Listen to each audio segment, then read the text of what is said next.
चला आता आम्ही चाललो उर्शाला आणि आमच्या बाजूला ह्या दोन जो लेफ्ट साईडला गाड्या दिसतात आहेत हा चालल्या गुजरातला मसारला. तर चला आता आपल्याला पोचायचं आहे कंपनीला गाडी खाली करण्यासाठी. रात्रीचे 2:30 वाजता लागलेली आम्हाला भूक, तर आम्ही थांबलो होतो पाली फाट्यावर मॅगी खायला. पहाटेचे 3:30 वाजलेत आणि आपण आलोय आता खंडाळा घाटात. आज काही त्याचं फारसं ट्रॅफिक असं नाही आहे, त्यामुळे कदाचित आपण आज लवकर पोहोचू कंपनीमध्ये.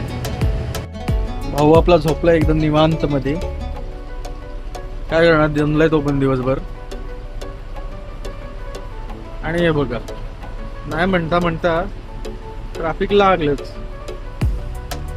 नाही म्हटलं तरी 1 ते 1.5 किलोमीटरची लाईन आहे पुढे.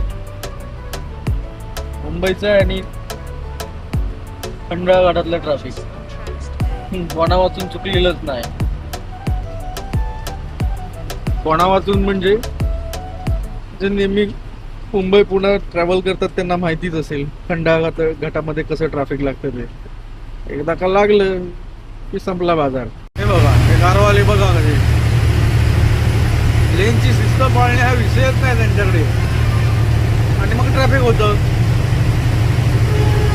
परत काय झालं तर परत त्या बिचारा ट्रकवाल्यांना दोष.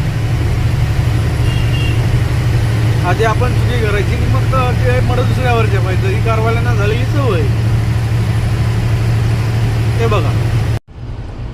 तर शुभ सकाळ मित्रांनो, आपण आलोय आता तळेगावच्या टोल नाक्यावर.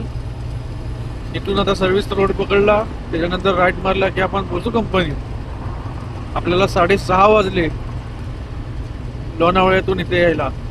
म्हणजे इतकं मरणाचं ट्रॅफिक होतं ना की बस रे बस, सांगण्याच्या पलीकडचं ट्रॅफिक होतं. 3.5 तास लागले बरोबर इथं यायला.